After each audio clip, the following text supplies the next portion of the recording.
Jazakumullah kepada segenap pembicara yang telah menyampaikan pandangan, pendapat, tausiah.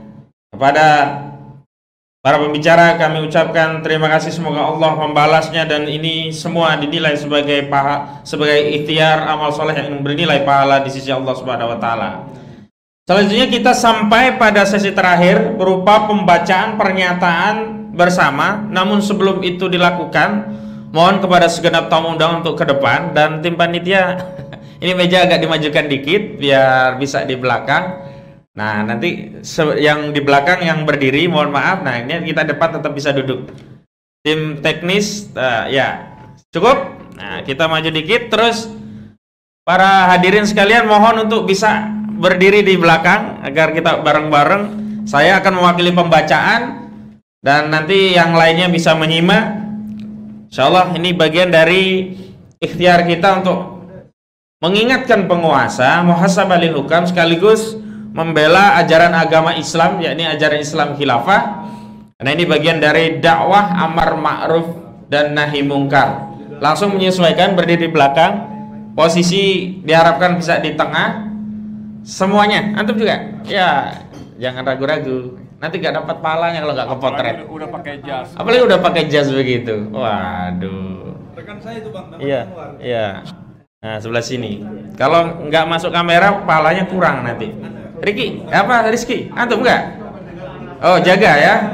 Kontrol ya. Baik, izin semuanya saya akan membacakan. Ada permintaan, tolong ini kamera. Nah, tolong ya. Saya akan membacakan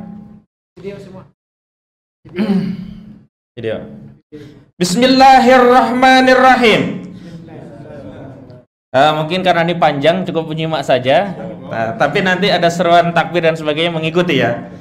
Bismillahirrahmanirrahim. Pernyataan bersama Koalisi Persaudaraan dan Advokasi Umat KPAU tentang protes keras terhadap pendiskreditan ajaran Islam khilafah, sekaligus menegaskan umat Islam dan dunia membutuhkan khilafah.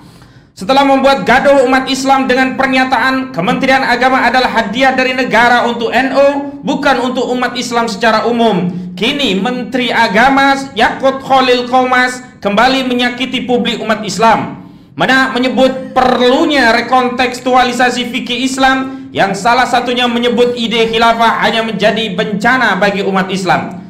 Dalam forum Annual International Conference on Islamic Studies ISIS ke-20 yang digelar di Surakarta, Jawa Tengah pada 25 hingga 29 Oktober 2021 bertema Islam in a Changing Global Context, Rethinking Fikih Reactualization and Public Policy, disebut ada 14 kondisi pendorong pentingnya rekontekstualisasi fikih di era global, di mana dalam laman Kemenek pada poin ke-9 disebutkan setiap usaha untuk mendirikan negara Islam al-imamah al-uzma universal atau imamah agung, juga dikenal sebagai al-khilafah atau khilafah, hanya akan menimbulkan bencana bagi umat Islam karena akan ada banyak pihak yang berebut untuk menguasai umat Islam di seluruh dunia. Berkenaan dengan hal itu, Koalisi Persaudaraan dan Advokasi Umat KPAU bersama segenap ulama, aktivis, dan tokoh pergerakan umat menyatakan sekaligus menegaskan: pertama, bahwa khilafah adalah ajaran Islam yang merupakan kepemimpinan umum bagi kaum muslim di dunia untuk melaksanakan hukum-hukum Islam dan mengemban dakwah Islam ke seluruh penjuru alam. Kedua, kewajiban menegakkan khilafah telah menjadi ijma' para ulama, khususnya ulama Ahlus Sunnah wal Jamaah. Imam Al-Qurtubi menegaskan, tidak ada perbedaan pendapat mengenai kewajiban tersebut mengangkat khalifah di kalangan umat dan para imam mazhab, kecuali pendapat yang diriwayatkan dari Al-Asam yang tuli terhadap syariah, dan siapa saja yang berkata dengan pendapatnya serta mengikuti pendapat dan mazhabnya. Imam An-Nawawi juga menyatakan, mereka para imam mazhab telah bersepakat bahwa wajib atas kaum muslimin mengangkat seorang khalifah.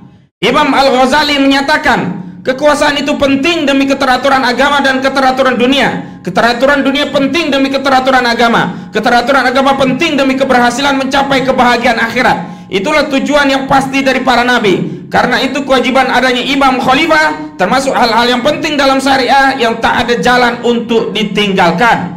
Imam Ibnu Hajar Al-Asqalani menyatakan, Mereka para ulama telah sepakat bahwa wajib hukumnya mengangkat seorang khalifah dan bahwa kewajiban itu adalah berdasarkan syariah, bukan berdasarkan akal. Imam Al-Mawardi menyatakan melakukan akad imamah khalifah bagi orang yang mampu melakukannya hukumnya wajib berdasarkan ijma, meskipun Al-Asom menyalahi mereka.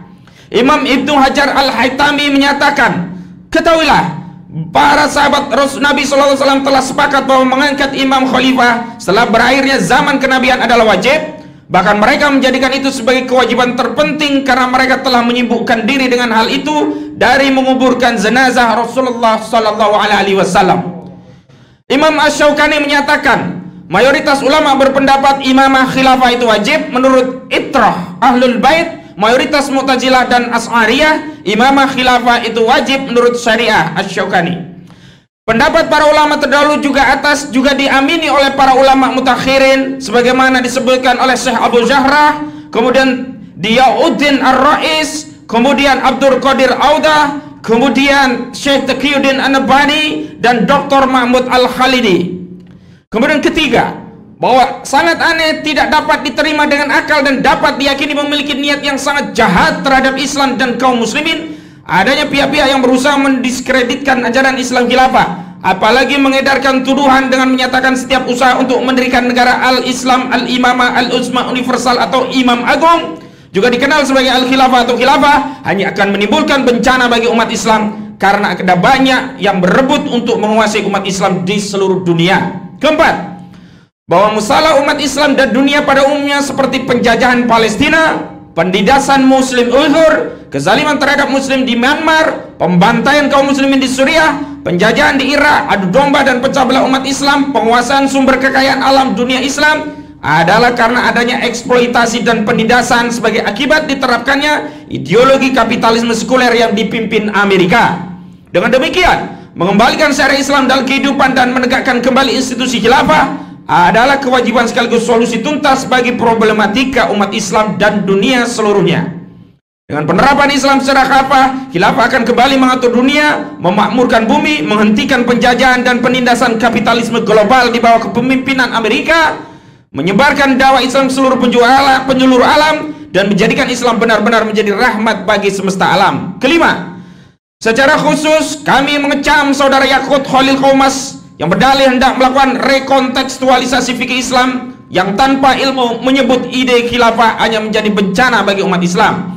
Kami juga meminta panitia dalam Forum Annual International Conference on Islamic Studies ISIS ke-20 yang digelar di Surakarta, Jawa Tengah pada 25 hingga 29 Oktober 2021 bertema Islam in Changing a Global Context, Rethinking Fikih Reactualization and Public Policy, agar mengevaluasi 14 kondisi pendorong pentingnya rekontekstualisasi fikih di era global dan secara khusus mencoret poin 9 alasan rekontekstualisasi fikih Islam yang menyatakan setiap usaha untuk mendirikan negara Islam al-Imamah al-Uzma universal atau Imamah Agung, juga dikenal sebagai al-Khilafah atau khilafah, hanya akan menimbulkan bencana bagi umat Islam karena ada banyak pihak yang berebut untuk menguasai umat Islam di seluruh dunia.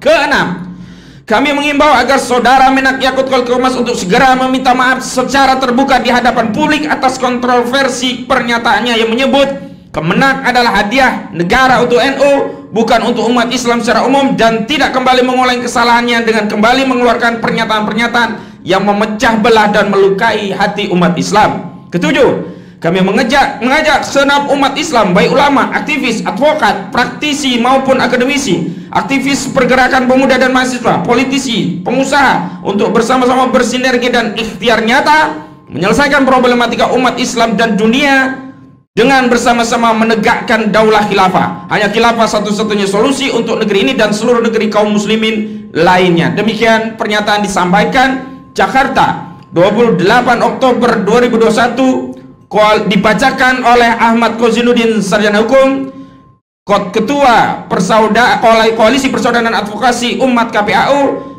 Rizky Fatamazaya Munte SAMH Sekretaris Jenderal, Ustadz Irwan Saifullah Ketua Dewan Penasihat, dan dihadiri disaksikan Kiai Haji Fikri Bareno selaku dari Persaudaraan Alumni 212, Ustadz Namrudin dari Gerakan Muslim Jakarta, Kiai Haji Abdul Hakim dari Majelis Al-Hakimiyah, kemudian ada Bang Edi Mulyadi, wartawan senior sekaligus anggota TV3, dan segenap hadirin undangan yang hadir dalam kesempatan yang mulia malam ini. Takbir! Takbir! Takbir! Assalamualaikum warahmatullahi wabarakatuh.